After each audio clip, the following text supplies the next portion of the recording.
আসসালামু আলাইকুম। আজকে আমরা আলিম স্যারের বোটানি বইয়ের অনুশীলনী জীবের পরিবেশ বিস্তার সংরক্ষণ চ্যাপ্টারটা পুরোপুরি সলভ করব ইনশাল্লাহ। তাহলে চলো দেরি না করে শুরু করি। বিসমিল্লাহির রহমানির রহিম।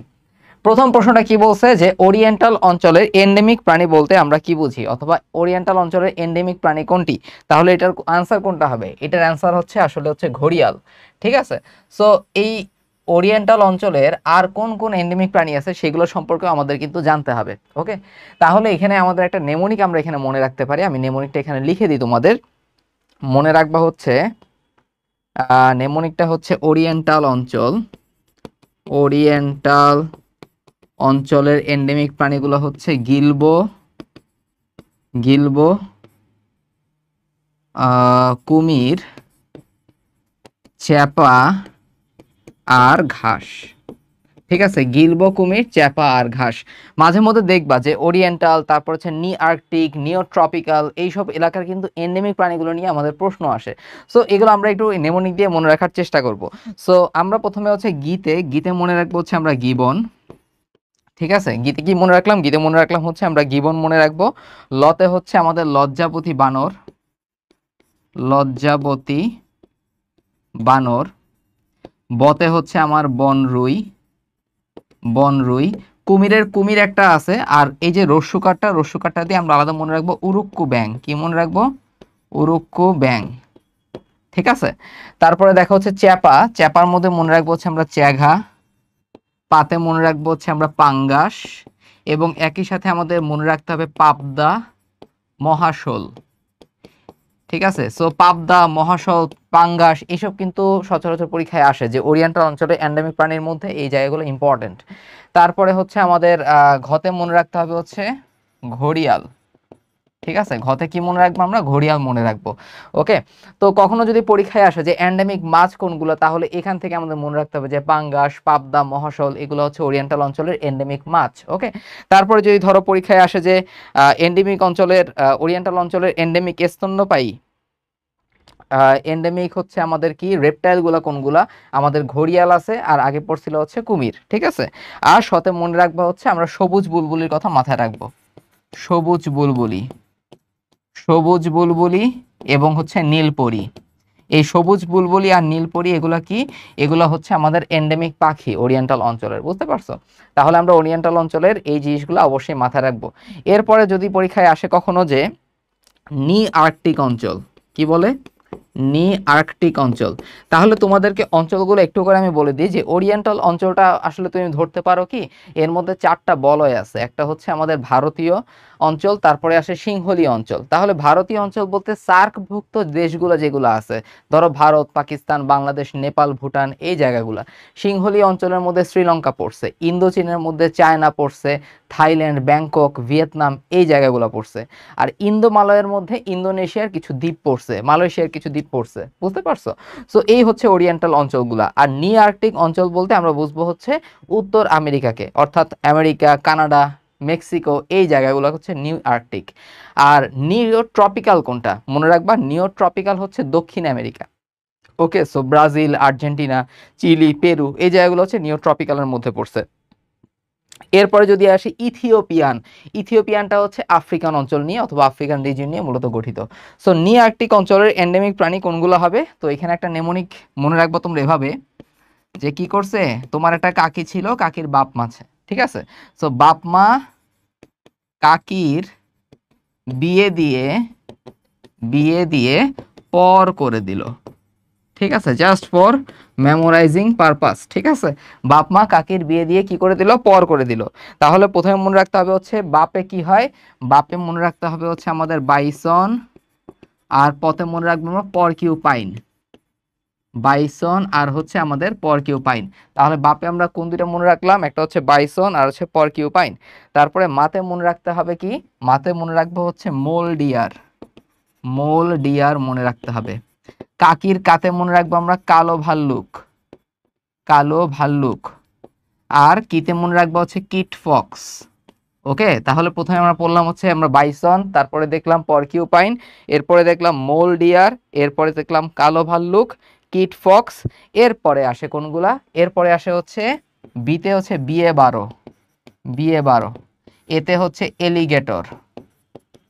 ওকে, এলিগেটর। আর ওদিকে যদি বলে তোমাকে ঘড়িয়াল এবং কুমির, এই ঘড়িয়াল এবং কুমির কিন্তু আমাদের ওরিয়েন্টাল অঞ্চলের সরীসৃপ, এন্ডেমিক সরীসৃপের মধ্যে অন্তর্গত হবে। ওকে, তারপরে দেখো পরের মধ্যে কি কি আছে। পরের মধ্যে একটা আছে হচ্ছে প্রং হর্ন। ওকে, আর রতে হচ্ছে র্যাটেল স্নেক। র্যাতে হচ্ছে আমাদের র্যাটেল স্নেক। ওকে, তাহলে এখন পর্যন্ত আমি আবার বলতেছি, বাপ মা কাকির বিয়ে দিয়ে পর করে দিল। সো বাইসন, পতে হচ্ছে পরকিউপাইন, মাতে মনে রাখবো আমরা মোলডিয়ার, কাতে মনে রাখবো হচ্ছে কালো ভালুক, কিতে হচ্ছে কিট ফক্স। কিতে হচ্ছে আমাদের কি, কিতে হচ্ছে আমাদের কিট ফক্স। তারপরে বিতে হচ্ছে বিয়ে বারো, এতে হচ্ছে alligator, prong horn, rattle snake. এই হচ্ছে আমাদের নিউ আর্কটিক অঞ্চলের আমাদের কি, আমাদের এন্ডেমিক প্রাণীগুলা। এরপরে যদি পরীক্ষায় আসে কখনো যে যদি পরীক্ষায় আসে এরকম, যদি বলি যে নিওট্রপিক্যাল, নিওট্রপিক্যাল গুলো কি কি আছে মনে রাখো। নিওট্রপিক্যাল, নিওট্রপিক্যালের মধ্যে কি কি থাকবে? নিওট্রপিক্যালের মধ্যে মনে রাখবো হচ্ছে আমাদের পেঙ্গুইন আছে। ওকে, পেঙ্গুইন আছে, তারপরে আছে হচ্ছে জাগুয়ার, তারপরে আছে হচ্ছে অ্যাভন আছে। ঠিক আছে, সো নিওট্রপিক্যালের মধ্যে আমাদের আছে হচ্ছে পেঙ্গুইন আছে, জাগুয়ার আছে, তারপরে আছে হচ্ছে আমাদের অ্যাভন। তারপরে আর কয়েকটা মনে রাখতে পারো এরকম যে যদি আমরা বলি, কিসের কথা বলি, আমরা যদি বলি হচ্ছে ধরো পিরানহা কিংবা অ্যানাকোন্ডার কথা, তোমরা জানো যে অ্যামাজন বনাঞ্চলে, অ্যামাজন নদীতে পিরানহা, তারপর অ্যামাজন বনাঞ্চলে অ্যানাকোন্ডা সাপ পাওয়া যায়। সো এগুলো একটু মাথায় রাখবা যে পিরানহা, পিরানহা, অ্যানাকোন্ডা। আর পরীক্ষায় আসার মতো ইম্পর্টেন্ট আরেকটা আছে, সেটা হচ্ছে আমাদের আর্মাডিলো, আর্মাডিলো। ওকে, সো এই জিনিসগুলো বারবার তোমাদের রিভিশনের মধ্যে রাখতে হবে যে এই জিনিসগুলো ভাইয়ারও কিন্তু এরকম না যে একদম টনটনা মুখস্থ, বাট তোমরা যদি বারবার রিভিশনের মধ্যে রাখো তাহলে দেখবা তোমাদের জিনিসগুলো মানে মোটামুটি আত্মস্থ হয়ে গেছে। সো এগুলো এত ভালো করে মানে এত বেশি করে মুখস্থ করার দরকার নাই। তুমি যদি মোটামুটি কয়েকবার পড়ো, নেমোনিকগুলো যদি বারবার রিভাইজ দাও, তাহলে দেখবা কি যে পরীক্ষায় অপশন দেখলে তোমার মনে পড়তেছে। ওকে, সো এই ব্যাপারগুলো একদম টনটনা মুখস্থ করা কিছু না, তুমি বারবার পড়ো তাহলে দেখবা পরীক্ষায় অপশন দেখলে তোমার ইজিলি এটা মনে পড়বে ইনশাল্লাহ। আচ্ছা, এরপরে খেয়াল করো যে নিচের কোন উদ্ভিদটি মরুজ নয়, তাহলে এটা অ্যান্সার কোনটা হবে? এটা অ্যান্সার হবে হচ্ছে পিসচিয়া। সো আমাদের এই জিনিসগুলো একটু জানতে হবে যে পিসচিয়া জিনিসটা কি। পিসচিয়া জিনিস হচ্ছে ওকে, তাহলে এটা কি? এটা হচ্ছে আমাদের পিসচিয়া, মানে হচ্ছে পানা জাতীয় উদ্ভিদ। এরপরে দেখো যে অন্যান্য যে অপশনগুলো আছে ক, গ এবং ঘ, এই অ্যালো জিনিসটা হচ্ছে অ্যালোভেরা, এটা হচ্ছে ঘৃতকুমারী, অ্যালোভেরাটা হচ্ছে ঘৃতকুমারী। ওকে, তারপরে যদি দেখি আমরা একাশিয়া এবং অপানশিয়া, একাশিয়া এবং হচ্ছে অপানশিয়া, মনে রাখবো যে একাশিয়াটা কি, একাশিয়াটা হচ্ছে বাবলা, বাবলা। ঠিক আছে, আর অপানশিয়া এটাকে বলা হয়ে থাকে নাশপাতি, নাশপাতি ক্যাকটাস, নাশপাতি ক্যাকটাস। বুঝতে পারছো? তাহলে 2 নম্বরে আমরা অন্যান্য অপশনগুলোও দেখে নিলাম যে অন্যান্য অপশনগুলো কি আছে। সো ঘৃতকুমারী, বাবলা কিংবা নাশপাতি ক্যাকটাস অথবা অপানশিয়া, এগুলো কিন্তু আসলে মরুজ উদ্ভিদ। এরপরে দেখো 3 নাম্বারটা যে জরায়ুজ অঙ্কুরোদ্গম দেখা যায় কোন উদ্ভিদে। তুমি জানো যে জরায়ুজ অঙ্কুরোদ্গম কিন্তু হচ্ছে আমাদের ম্যানগ্রোভ উদ্ভিদের একটা বৈশিষ্ট্য। ঠিক আছে, এটা কি? এটা হচ্ছে ম্যানগ্রোভ উদ্ভিদের একটা বৈশিষ্ট্য। সো এই ম্যানগ্রোভ উদ্ভিদে বা ম্যানগ্রোভ বনাঞ্চলে আমরা কি দেখতে পাই? এই জরায়ুজ অঙ্কুরোদ্গমটা দেখতে পাই। সো অন্যান্য যদি আমরা অপশন নিয়ে কিছু কথা বলতে চাই, যেমন মরুজ, জলজ এবং মেসোফাইট, আমি বলবো হচ্ছে মেসোফাইট বলতে আমরা কি বুঝাই? মেসোফাইট বলতে আমরা বুঝি হচ্ছে অল্প বিস্তর জলাশয়ে যেসব উদ্ভিদ একটু ভালো জন্মায় সেগুলোকে আমরা বলতে পারি হচ্ছে মেসোফাইট। যেমন শাল, মেহগনি, পলাশ। কি কি বললাম আমি? শাল, তারপরে হচ্ছে মেহগনি, তারপরে হচ্ছে পলাশ, এগুলোকে আমরা বলতে পারি হচ্ছে মেসোফাইট। ঠিক আছে, এগুলোকে আমরা কি বলতে পারি? এগুলোকে আমরা বলতে পারি হচ্ছে মেসোফাইট বলতে পারি। ওকে, তারপরে যদি মরুজ কি কি উদ্ভিদ আছে আমরা যদি আলোচনা করতে যাই, যেমন 2 নাম্বার অপশনে আমরা ঘৃতকুমারী, বাবলা, নাশপাতি ক্যাকটাস এই জিনিসগুলো দেখছিলাম। তাছাড়া মরুজ উদ্ভিদের মধ্যে আমার আরো কয়েকটা আছে, যেমন আমরা সচরাচর বিভিন্ন ধরনের পরীক্ষায় কোনগুলো আসছে দেখা যায় বলি তোমাদের, যেমন শতমূলী, শতাব্দী, শতমূলী, তারপরে হচ্ছে শতাব্দী, তারপরে ঘৃতকুমারী, তারপরে হচ্ছে বাবলা, নাশপাতি ক্যাকটাস, ফণী মনসা, এই ব্যাপারগুলোই কিন্তু বারবার পরীক্ষায় আসে। ফণী মনসা, এই ব্যাপারগুলো বারবার পরীক্ষায় আসতে দেখা যায়। ঠিক আছে, শতমূলী, শতাব্দী, এই জিনিস, এই দুইটা স্পেশালি মৌর্য উদ্ভিদ বলে আমাদের মনে রাখতেই হবে এটা। এরপরে দেখো 4 নাম্বারটা যে ইকো পার্ক কোনটা। ঠিক আছে, 4 নাম্বারটা বলছে কি ইকো পার্ক কোনটা। সো ইকো পার্কটা হচ্ছে বাঁশখালী ইকো পার্ক। ঠিক আছে, ইকো পার্কের এটা হচ্ছে বাঁশখালী ইকো পার্ক। তাহলে এখানে দেখতেছো যে মধুপুর জাতীয় উদ্যান, এটা মধুপুর, এটা আসলে জাতীয় উদ্যানই আমরা বলতে পারি। এই রেমা কালেঙ্গা, এই রেমা কালেঙ্গা হচ্ছে একটা অভয়ারণ্য, অভয়ারণ্য। আর এখানে টেকনাফ গেম রিজার্ভের কথা তো বলাই হয়েছে, যেটা কক্সবাজারে অবস্থিত। এরপরে দেখো 5 নাম্বারটা, নিচের কোনটি ইন সিটু সংরক্ষণ। সো ইন সিটু সংরক্ষণ বলতে আমরা কি বুঝি, যদি আমরা কোনো একটা প্রাণীর জন্য নিজস্ব পরিবেশ ক্রিয়েট করে দিতে পারি, সেটাই হচ্ছে ইন সিটু। সে বনে জঙ্গলে যে পরিবেশে থাকতে অভ্যস্ত, আমরা যদি তার জন্য ওইরকমই একটা পরিবেশ ক্রিয়েট করে দিই, সেটাই হচ্ছে ইন সিটু। ঠিক আছে, ইন বলতে কি মধ্যে বোঝায়, তার মানে একটা প্রাণী তার নিজস্ব পরিবেশের মধ্যেই থাকে, এটা হচ্ছে ইন সিটু। আর এক্স সিটু বলতে বোঝায় কি, যেগুলো আসলে বিলুপ্ত প্রায় উদ্ভিদ প্রজাতি বা প্রাণী প্রজাতি আছে, বিপন্ন উদ্ভিদ প্রজাতি প্রাণী প্রজাতি আছে, তাদেরকে আমরা অন্য একটা পরিবেশ এনে সংরক্ষণ করতে চাই, সেটা হচ্ছে ex situ. So in situ সংরক্ষণ পদ্ধতি আমাদের কোনটা, এটার উত্তর হবে হচ্ছে আমাদের ইকো পার্ক। এটার উত্তর কি, এটার উত্তর হবে হচ্ছে আমাদের eco park. So botanical garden, বীজ ব্যাংক, চিড়িয়াখানা, এই সবগুলো আসলে সবগুলো হচ্ছে এক্স সিটু। এই জন্য পাশে আমি কি লিখে রাখলাম, পাশে রাখলাম হচ্ছে এক্স, লিখে রাখলাম, এটাও হচ্ছে এক্স সিটু, এটাও হচ্ছে আমাদের এক্স সিটু। এখন যতগুলা ব্যাংক আছে, বীজ ব্যাংক হতে পারে, জিন ব্যাংক হতে পারে, জার্ম প্লাজম হতে পারে, ডিএনএ ব্যাংক হতে পারে, এই সবগুলাই কিন্তু আমাদের কিসের মধ্যে হবে, আমাদের এক্স সিটু সংরক্ষণ পদ্ধতির মধ্যে চলে আসবে। এরপরে দেখো 6 নাম্বারটা যে বাংলাদেশ নিচের কোন প্রাণী ভৌগোলিক অঞ্চলের আওতাভুক্ত। এটা জানো তোমরা, ওরিয়েন্টাল অঞ্চলের আওতাভুক্ত এবং ভারতীয় বলয়ের অঞ্চল। ঠিক আছে, এটা এটা হচ্ছে ভারতীয় বলয়ের অঞ্চল। আর ইথিওপিয়ান আফ্রিকান, নিউ ট্রপিক্যাল যেটা দক্ষিণ আমেরিকা অর্থাৎ ব্রাজিল, আর্জেন্টিনা, পেরু, চিলি, অস্ট্রেলিয়ানটা ওশেনিয়া মহাদেশ অর্থাৎ অস্ট্রেলিয়া, নিউজিল্যান্ড, এই এলাকা নিয়ে গঠিত। 7 নাম্বারটা খেয়াল করো, মধুপুর বনের মাটি লাল হওয়ার কারণ কি, কারণ 4 নাম্বারটা যে মাটিতে লৌহ জাতীয় পদার্থ আছে। ঠিক আছে, মাটিতে কি আছে, মাটিতে আছে হচ্ছে লৌহ জাতীয় পদার্থ আছে, এই জন্য মধুপুর বনের মাটিটা কি হয়েছে, মধুপুর বনের মাটিটা হচ্ছে আমাদের লাল হয়েছে। আচ্ছা, তো এখন আমাদের কিছু মনে রাখতে হবে যে মধুপুর বনের মাটি লাল হওয়ার কারণ কি, মাটিতে লৌহ জাতীয় পদার্থ বেশি আছে। তো এখন এই যে মধুপুর বনাঞ্চল নিয়ে আমরা কথা বলতেছি, এটা আসলে পর্ণমোচী অঞ্চলের অন্তর্গত। কোন অঞ্চলের অন্তর্গত এটা, এটা হচ্ছে পর্ণমোচী অঞ্চলের অন্তর্গত। তো খেয়াল করো, এই পর্ণমোচী অঞ্চলের মধ্যে আর কি কি আছে, আমরা বলতে পারি বরেন্দ্র অঞ্চল, বরেন্দ্র অঞ্চল, তারপরে বলতে পারি হচ্ছে আমরা মধুপুর, মধুপুরটা কিন্তু টাঙ্গাইলে অবস্থিত। ঠিক আছে, তারপরে হচ্ছে গাজীপুরের ভাওয়াল অবস্থিত, গাজীপুরের ভাওয়াল, এইটাও কিন্তু আমাদের কিসের মধ্যে, এই পর্ণমোচী বনাঞ্চলের মধ্যেই কিন্তু অন্তর্গত। ওকে, এরপরে খেয়াল করো যে এই অঞ্চলের যে মাটিগুলা, এই মাটিগুলো কি টাইপের হয়ে থাকে, মাটিগুলো হয়ে থাকে একটু অ্যাসিডিক টাইপের হয়ে থাকে, এবং মাটিতে লৌহ জাতীয় পদার্থ বেশি থাকার জন্য সেটা একটু লাল বর্ণের হয়ে থাকতেছে। আচ্ছা, এখন এই অঞ্চলে যেসব গাছ পাওয়া যায়, কি বললাম, এইসব অঞ্চলে যেসব গাছ পাওয়া যায় সেগুলো আমরা কিভাবে মনে রাখবো, এটা মনে রাখার জন্য আমাদের একটা নেমোনিক আছে। ঠিক আছে, এটা মনে রাখার জন্য আমাদের কি আছে, একটা নেমোনিক আছে। খেয়াল করো, যদি বলি যে কবরে শত শত শত শত চোখ উল্টানো সাপ, কবরে শত শত চোখ উল্টানো, কি চোখ উল্টানো হচ্ছে সাপ। তাহলে খেয়াল করো কি কি হতে পারে আমাদের, প্রথমে মনে রাখতে হবে হচ্ছে কবরে, এই কবের মধ্যে আমাদের কি কি আছে, প্রথমে কয়ের মধ্যে মনে রাখতে হবে যে কুম্ভী, কুম্ভী, করই, বতে মনে রাখতে হবে হচ্ছে বহেরা, শতে মনে রাখতে হবে হচ্ছে শাল, চোখে মনে রাখবে হচ্ছে আমাদের চালতা, চালতা। তাহলে কুম্ভী, করই, বহেরা, শাল, তারপর হচ্ছে চালতা আছে। তারপরে মনে রাখতে হবে হচ্ছে শতমূলী,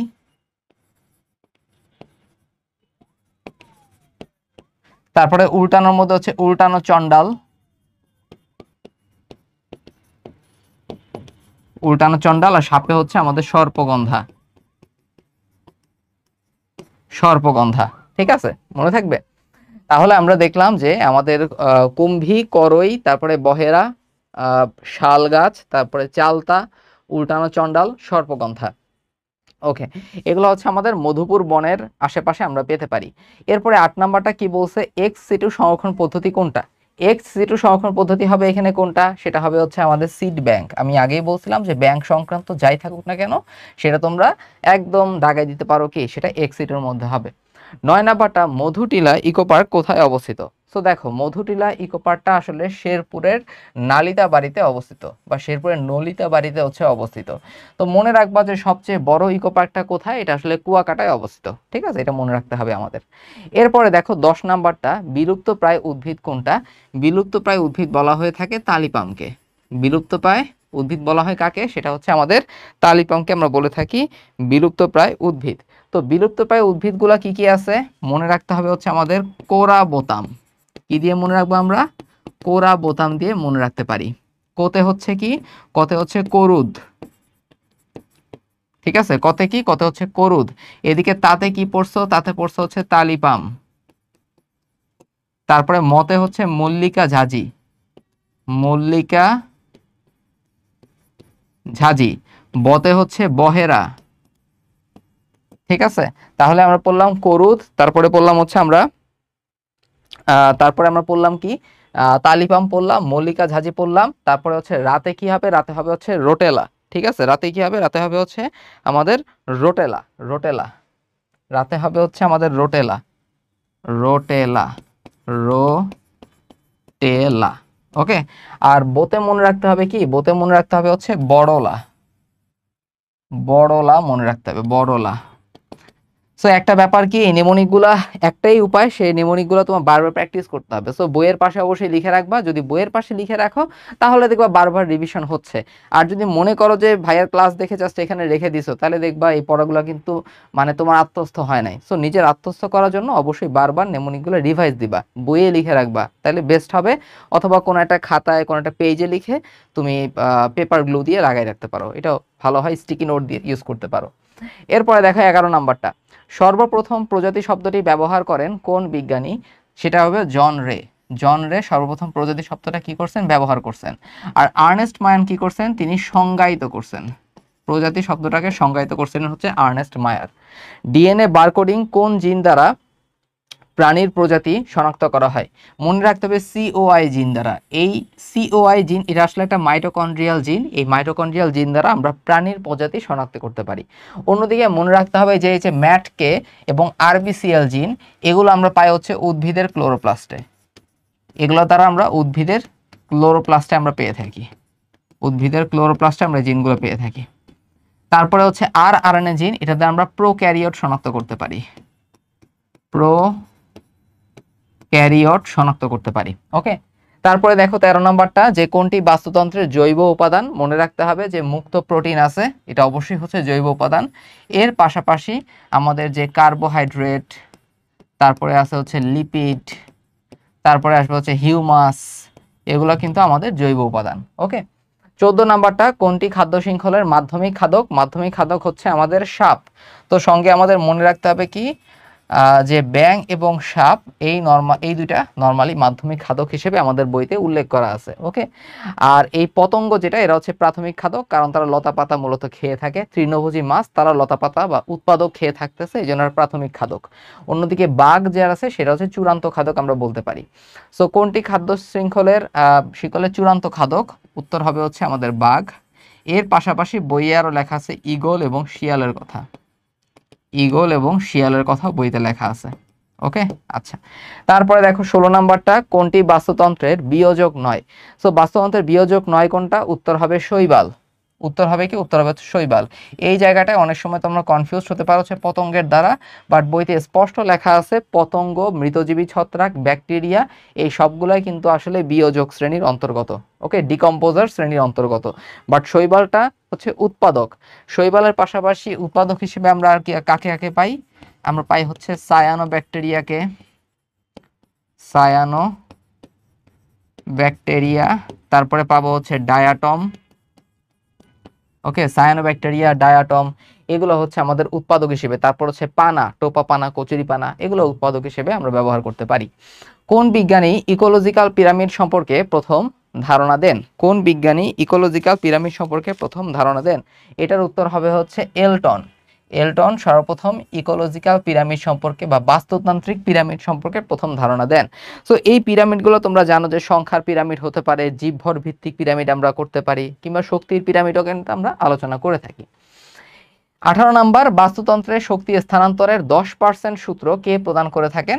লিন্ডেনম্যান প্রদান করে থাকেন। এর মানে কি? এর মানে প্রাথমিক উৎপাদকে যদি ধরো 100% শক্তি থাকে, তাকে তো খায় প্রাথমিক খাদক, মাত্র 10% শক্তি প্রাথমিক খাদকে স্থানান্তরিত হয়। এটা হচ্ছে 10% সূত্র। 19 নাম্বারটা খেয়াল করো যে নিচের কোনটি মুক্ত ভাসমান জলজ উদ্ভিদ? নিচের কোনটি মুক্ত ভাসমান জলজ উদ্ভিদ? সো মনে রাখতে হবে যে মুক্ত ভাসমান জলজ উদ্ভিদ হচ্ছে আমাদের টোপাপানা। পানা জাতীয় যত উদ্ভিদগুলো আছে, সেটা টোপাপানা হোক, কচুরিপানা হোক, সবগুলো কিন্তু মুক্ত ভাসমান জলজ উদ্ভিদ। তাদের মূল কিন্তু মাটিতে আবদ্ধ থাকবে না। ওকে, আর মনে রাখতে হবে হচ্ছে নিমজ্জমান জলজ উদ্ভিদ কোনগুলা? খেয়াল করো, নিমজ্জমান জলজ উদ্ভিদ কোনগুলো আছে? এটা আছে হচ্ছে হাইড্রিলা এবং গাপ্পি ঘাস। হাইড্রিলা এবং গাপ্পি ঘাস, এগুলো হচ্ছে নিমজ্জমান জলজ উদ্ভিদ, এদের পাতাটাও বাইরে থাকে না। ওকে, এরপরে আসে হচ্ছে পানি কলা। সো পানি কলা কিসের মধ্যে হবে? পানি কলা মনে রাখতে হবে মূলাবদ্ধ পত্র ভাসমানের মধ্যে।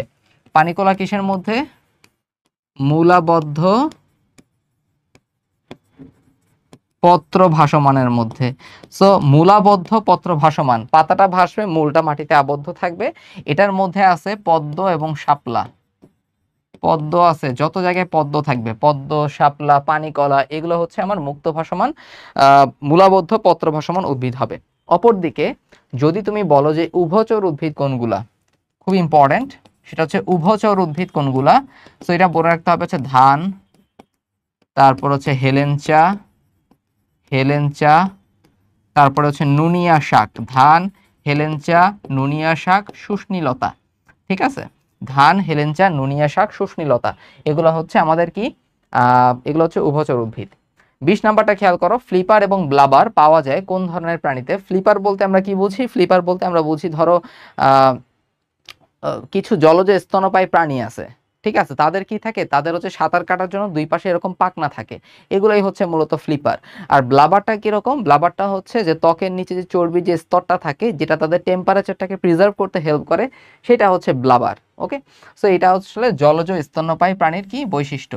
তো মনে রাখবা, জলজ স্তন্যপায়ী প্রাণীদের আরেকটা বৈশিষ্ট্য হচ্ছে টেইল ফ্লুক। কি বলা হয়ে থাকে? মনে রাখবা অবশ্যই টেইল ফ্লুক পাওয়া যায়। টেইল ফ্লুক পাওয়া যায়, ঠিক আছে, টেইল ফ্লুক পাওয়া যায়। এবার আসো, চেভরন অস্থি কোন ধরনের প্রাণীর অভিযোজন? এটাও হচ্ছে জলজ স্তন্যপায়ী প্রাণীর অভিযোজন। চেভরন যে অস্থিটা, এটাও কোন ধরনের? এটা কাদের অভিযোজন হবে? জলজ স্তন্যপায়ী প্রাণীরই কিন্তু অভিযোজন। 22 নাম্বারটা, কোন ধরনের উদ্ভিদকে এপিমেরালস বলা হয়ে থাকে? খরা এড়ানো উদ্ভিদকে আমরা বলে থাকি এপিমেরালস। ঠিক আছে, খরা এড়ানো উদ্ভিদকে আমরা কি বলে থাকি? এপিমেরালস বলে থাকি। এবার আসো 23 নাম্বারটা, কোনটি বাংলাদেশে প্রাপ্ত মরুজ উদ্ভিদ? আকন্দ। আকন্দ হচ্ছে বাংলাদেশে প্রাপ্ত মরুজ উদ্ভিদ। তোমরা জানো যে ঘৃতকুমারী, তারপর ফণি মনসা, একটু আগে দেখাইছি ভাইয়া, যে বাবলা, তারপরে আমাদের আকন্দ, শতমূলী, তারপরে হচ্ছে আমাদের এখানে আর কোনটা দেখাইছিলাম, শতমূলী আছে, তারপরে আছে শতাব্দী আছে, এই সবগুলা কিন্তু আমাদের মরুজ উদ্ভিদ। আকন্দও কিন্তু মরুজ উদ্ভিদের অন্তর্গত।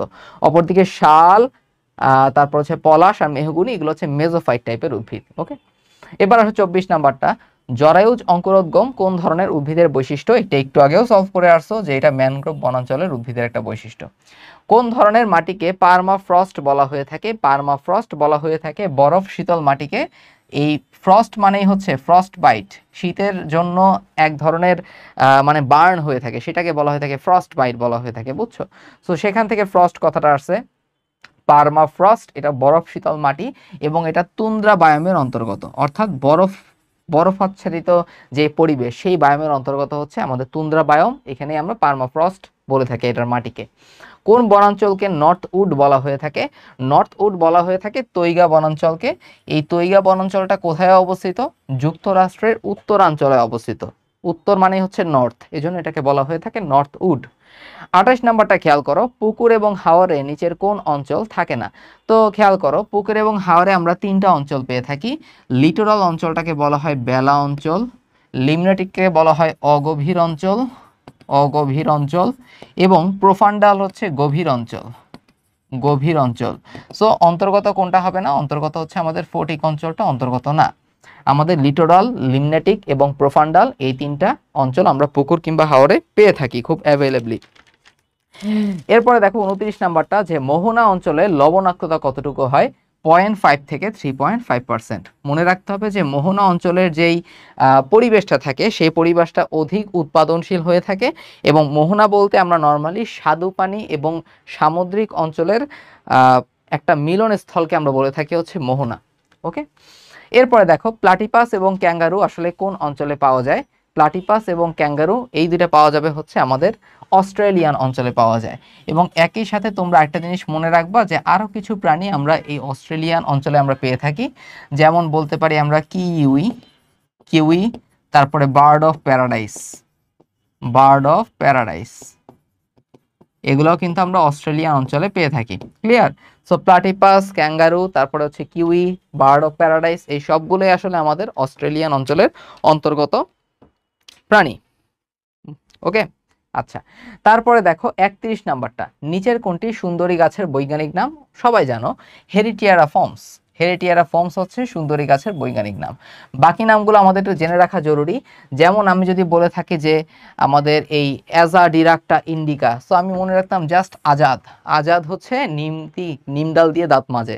ঠিক আছে, আজাদ কি করে? নিম ডাল দিয়ে দাঁত মাজে। সো আজাদ মানে হচ্ছে নিম, আজাদ লেখা তার মানে হচ্ছে নিম। সো এই জায়গাগুলো তেমন একটা চেঞ্জ করে না, এবং অন্যান্য প্রাণী সাইন্টিফিক নেম বানান যে চেঞ্জ করে দিবে এত বড় আসলে এত ঝামেলা সারা করতে চান না। সো তুমি আজাদ দেখে নিম খুব সহজে দাগায় আসতে পারবা, নো প্রবলেম, এত টেনশনের কিছু নাই। এরপরে যদি বলে থাকি আমি, ধরো টেকটোনা, ঠিক আছে, টেক, টেক মানে হচ্ছে সেগুন, সেগুন মনে রাখবা, সেগুন। টেক মানে কি? টেক মানে হচ্ছে আমাদের সেগুনের কথা মাথায় রাখতে হবে। আর হচ্ছে সনেরাশিয়া, সনেরাশিয়া ওটা হচ্ছে কি আমাদের কেওড়া। সনেরাশিয়াটা কি? এটা হচ্ছে আমাদের কেওড়া। তো আমি মনে রাখতাম হচ্ছে সনেট মানে কেওড়া। সনেট পড়ছো না তোমরা? মাইকেল মধুসূদন দত্ত সনেটের প্রবক্তা, বাংলা সনেটের প্রবক্তা আসলে। তো সনেরাশিয়া অ্যাপেটাটা এটা হচ্ছে কেওড়ার সাইন্টিফিক নাম। সনে দিয়ে জাস্ট মনে রাখবা।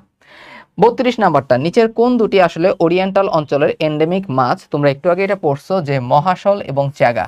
আমরা পড়ছিলাম যে চ্যাগা, পাঙ্গাস, পাবদা, মহাশোল এই সবগুলো কিন্তু আমাদের ওরিয়েন্টাল অঞ্চলের এন্ডেমিক প্রাণী। ওকে, 33 নাম্বারটা দেখো, নিচের কোনটি ওরিয়েন্টাল অঞ্চলের এন্ডেমিক পাখি? সো ওরিয়েন্টাল অঞ্চলের এন্ডেমিক পাখি হচ্ছে দুইটা, তোমরা পড়ছিলা। একটাকে আমরা বলে থাকি সবুজ বুলবুলি, একটাকে আমরা বলে থাকি সবুজ বুলবুলি, এবং আরেকটাকে আমরা বলে থাকি নীলপরি। সবুজ বুলবুলি এবং নীলপরি। তো সবুজ বুলবুলি দেখো ক্লোরো, ক্লোরো মানে হচ্ছে সবুজ, সো ক্লোরোপসিস হার্ডউইকি এটা হচ্ছে আমাদের সবুজ বুলবুলির সাইন্টিফিক নেম হবে। ওকে, আর নীলপরির সাইন্টিফিক নেমটা তোমরা একটু মনে রাখবা যে আইরিনা টাইপের একটা নাম আছে। নীলপরির হচ্ছে আইরিনা পুলিয়া, আইরিনা পুলিয়া এরকম একটা সাইন্টিফিক নাম আছে, একটু মনে রাখবা এটা, আইরিনা পুলিয়া। ওকে, আচ্ছা, এরপরে দেখো নিচের কোনটি লজ্জাপতি বানরের বৈজ্ঞানিক নাম? সো আমি মনে রাখতাম এরকম কুকাং, কুকাং হচ্ছে বানর, লজ্জাপতি বানর হচ্ছে কুকাং। ঠিক আছে, এটা দেখেই আমার মনে হইতো। এরপরে দেখো এলিফাস মানে এলিফ্যান্ট বোঝাচ্ছে, এটা হচ্ছে এশিয়ান হাতি। ঠিক আছে, আশা করি তোমরা বুঝতেছো যে একটা সাইন্টিফিক নেম কিভাবে আসলে মনে রাখতে হয়। ওকে, প্রত্যেকটা একটা ক্লাস থেকে তুমি যে শুধু এই জিনিসটাই শিখতেছো এই ব্যাপারটা এরকম না, বরং কোন ব্যাপারটাকে কিভাবে মনে রাখা যায়, যেহেতু আমরা অনেকদিন ধরে তোমাদেরকে গাইড করতেছি, তোমাদের আসলে কোন জায়গাটায় সমস্যা সেই ব্যাপারগুলো আমরা খুব ভালো বুঝতে পারি আলহামদুলিল্লাহ। সো সেই জায়গা থেকে বিভিন্ন এইসব অ্যাডভাইস দেওয়ার ট্রাই করি। আশা করি তোমরা অ্যাডভাইসগুলো ফলো করলে অনেক ভালো করবে ইনশাল্লাহ। সো কিভাবে আমরা নেমোনিক সহকারে আমরা আমরা অপশন দেখে কিভাবে সাইন্টিফিক নেমগুলো বুঝতে পারি, মনে রাখতে পারি, এগুলো একটু দেখবা আসলে টুকটাক। ঠিক আছে, যত বেশি চর্চা করবা দেখবা হচ্ছে এই জিনিসগুলো একদম সহজ হয়ে গেছে। আচ্ছা, তারপরে দেখো, তারপর হচ্ছে ম্যানিস, ম্যানিসতে মনে রাখবা হচ্ছে বনরুই, বনরুইটা হচ্ছে আমাদের ম্যানিস, বনরুই এটা হচ্ছে ম্যানিস। ওকে, তারপরে দেখো 35 নাম্বারটা, একটি দেশের নির্মল সুন্দর পরিবেশের জন্য কমপক্ষে কত শতাংশ বনভূমির প্রয়োজন? আমরা জানি যে 25% বনভূমি কিন্তু আবশ্যক। ঠিক আছে, 25% বনভূমি কি? 25% বনভূমি হচ্ছে আবশ্যক। এখন কথা কি জানো, বাংলাদেশে আসলে প্রকৃতপক্ষে কতটুকু বনভূমি আছে আর সরকারি হিসাব মতে কত বনভূমি আছে? দুইটা পার্ট থাকে। যদি বলা হয় বাংলাদেশে প্রকৃত বনভূমি কতটুকু, তাহলে আমরা বলতে পারি 8.98%, আর সরকারি ভাষ্যমতে মোট বনভূমি হচ্ছে 17.08%। ঠিক আছে, এই হচ্ছে কথা। বাংলাদেশের সর্ববৃহৎ পর্ণমোচী বনাঞ্চল কোথায় অবস্থিত? এটা হচ্ছে আমাদের টাঙ্গাইল এবং গাজীপুরে। ঠিক আছে, টাঙ্গাইল এবং গাজীপুরে। ওকে, টাঙ্গাইল এবং হচ্ছে গাজীপুরে আমাদের কি অবস্থিত, বাংলাদেশের সর্ববৃহৎ পর্ণমোচী বনাঞ্চলটা অবস্থিত। তো তোমরা জানো যে টাঙ্গাইলের মধুপুর আর গাজীপুরের ভাওয়াল আর বরেন্দ্র যে এলাকাটা, এটা তো আসলে উত্তরাঞ্চলের দিকে অবস্থিত হবে। 37 নাম্বারটা দেখো যে 6 বিল এবং 6 বিল 9 কান্দা নামে পরিচিত নিচের কোনটি? এটা হচ্ছে টাঙ্গুয়ার হাওর। টাঙ্গুয়ার হাওরটা কি নামে পরিচিত? 6 বিল 9 কান্দা নামে পরিচিত। বাংলাদেশের একমাত্র বন্য গোলাপ রোজা ইনভলিউক্রাটা কোন ধরনের বনে পাওয়া যায়? এটার অ্যান্সার হবে হচ্ছে রাতারগুলে। সো রাতারগুল কিন্তু একটা সোয়াম্প ফরেস্ট অথবা জলাবদ্ধ বন আমরা বলতে পারি, এটা সিলেটে অবস্থিত। 39 নাম্বার, যেসব প্রাণীর 80% আগামী 10 বছরের মধ্যে বিলুপ্ত হয়ে যাবে বলে ধারণা করা হয় তাদের কি বলা হয়? এটার উত্তর হবে হচ্ছে সংকটাপন্ন। কি উত্তর হবে? এটার উত্তর হবে সংকটাপন্ন।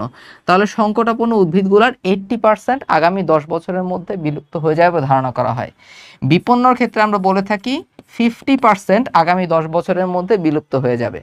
আর সংখ্যাগ্রস্তগুলোর মধ্যে বলে থাকি 20% আগামী 10 বছরের মধ্যে বিলুপ্ত হয়ে যাবে। বুঝতে পারছো? সো এই তিনটা জিনিস আমাদের মনে রাখতে হবে। যেসব প্রজাতির 80% আগামী 10 বছরের মধ্যে বিলুপ্ত হবে সেগুলো হচ্ছে কি? সেগুলো হচ্ছে আমার সংকটাপন্ন। 50% 10 বছরের মধ্যে বিলুপ্ত হয়ে গেলে বিপন্ন, আর যদি হয় 20% বিলুপ্ত হয়ে যাবে সেটা হচ্ছে আমাদের সংখ্যাগ্রস্তের মধ্যে পড়ে যাবে। ওকে, এরপরে আসো, নিচের কোন উদ্ভিদটি বন্য পরিবেশে বিলুপ্ত? আমরা জানি হচ্ছে তালিপাম। তো বিলুপ্ত প্রায় উদ্ভিদগুলো আমরা কিন্তু একটু আগে পড়ে আসছিলাম যে করা বোতাম নেমে। কতে পড়ছিলাম কোরদ, তারপর রাতে হচ্ছে রোটেলা, তারপরে বোতে পড়ছিলাম হচ্ছে কি বড়াল, তারপরে তাতে হচ্ছে আমাদের তালিপাম, আর মতে হচ্ছে আমাদের মল্লিকা ঝাঁঝি। সো আমাদের মনে রাখতে হবে কি? মনে রাখতে হবে হচ্ছে এই করুদ যেটা আছে, এই তালিপামটাকে বইয়ের মধ্যে স্পষ্ট লেখা আছে যে তারা বন্য পরিবেশে বিলুপ্ত।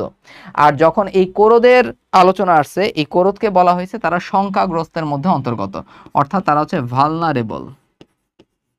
ঠিক আছে, তাদের ক্ষেত্রে কি বলা হয়েছে? তাদের ক্ষেত্রে বলা হয়েছে তারা হচ্ছে ভালনারেবল। ওকে, তারপরে ধরো অতি বিপন্ন। অতি বিপন্ন হচ্ছে মল্লিকা ঝাঁঝি।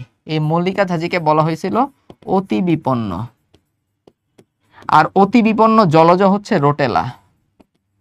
জলজ অতি বিপন্ন এটা হচ্ছে আমাদের রোটেলা। ঠিক আছে, মনে থাকবে। সো প্রত্যেকটা উদ্ভিদের ক্ষেত্রে বিলুপ্তপ্রায় উদ্ভিদগুলোকে এভাবে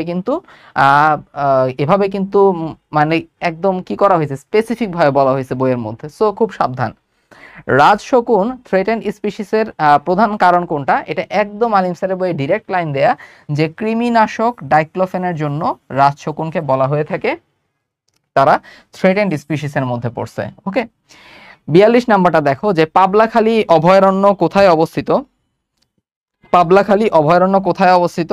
এটা হচ্ছে রাঙ্গামাটিতে অবস্থিত। ঠিক আছে, ঠিক আছে, পাবলাখালী অভয়ারণ্য কোথায় অবস্থিত? এটা হচ্ছে আমাদের রাঙ্গামাটিতে অবস্থিত। এরপর একটু খেয়াল করো, এই ভোলায় কোনটা অবস্থিত? ভোমায় অবস্থিত হচ্ছে চর কুকরি মুকরি। এই চর কুকরি মুকরি যে অভয়ারণ্যটা, এটা হচ্ছে আমাদের ভোলায় অবস্থিত। ক্লিয়ার? এরপরে হবিগঞ্জে কোনটা অবস্থিত? হবিগঞ্জে ইম্পর্টেন্টলি মনে রাখতে হবে রেমা কালেঙ্গা। রেমা কালেঙ্গা, এই রেমা কালেঙ্গা হচ্ছে আমাদের হবিগঞ্জে অবস্থিত একটা অভয়ারণ্য, মাথায় রাখবা। আর ভোলায় হচ্ছে কোনটা? চর কুকরি মুকরি। চর কুকরি মুকরি। ওকে, এরপরে দেখো চট্টগ্রাম। চট্টগ্রামে কোন কোন অভয়ারণ্য অবস্থিত আমাদের মনে রাখতে হবে, যেটা সেটা হচ্ছে নাম্বার 1 চুন্তি অভয়ারণ্য, তারপর হচ্ছে দুধপুকুরিয়া, চুন্তি, তারপরে আসতে পারে হচ্ছে দুধপুকুরিয়া, আর মনে রাখবো হচ্ছে হাজারি খিল, এই টাইপের একটা নাম আছে। সো চুন্তি, তারপর হচ্ছে দুধপুকুরিয়া, তারপর হচ্ছে হাজারি খিল, এই অভয়ারণ্যগুলো চট্টগ্রামে অবস্থিত। ওকে, সো এই তো আলহামদুলিল্লাহ আমরা আলিম স্যারের বইয়ের অনুশীলনের প্রশ্নগুলো সলভ করলাম, যথেষ্ট ব্যাখ্যা সহকারে আমরা সলভ করার ট্রাই করছি। আশা করি তোমাদের আর কোনো কিছু আনক্লিয়ার থাকবে না, এবং আশা করি তোমরা এই ভিডিওগুলো দ্বারা হেল্প হচ্ছ। সো ভিডিওগুলো কেমন লাগতেছে তোমাদের কাছে অবশ্যই কমেন্ট সেকশনে জানাবা, লাইক করে দিও, শেয়ার করে দিও, এবং নেক্সটে তোমরা আসলে কোন চ্যাপ্টারের কিসের উপর ভিডিও চাও সেটাও কমেন্ট সেকশনে অবশ্যই জানাবা। ঠিক আছে, কেমন লাগলো সেটা তো অবশ্যই জানাবা। তাহলে আমাদের যারা একাডেমিক অ্যাডমিশন কোর্সগুলোতে ভর্তি হতে চাও, জানতে চাও এটা সম্পর্কে, রোড টু ডিএমসি 2.0 পেজে মেসেজ দিতে পারো। সবাই ভালো থাকো, সুস্থ থাকো, আল্লাহ হাফেজ, আসসালামু আলাইকুম।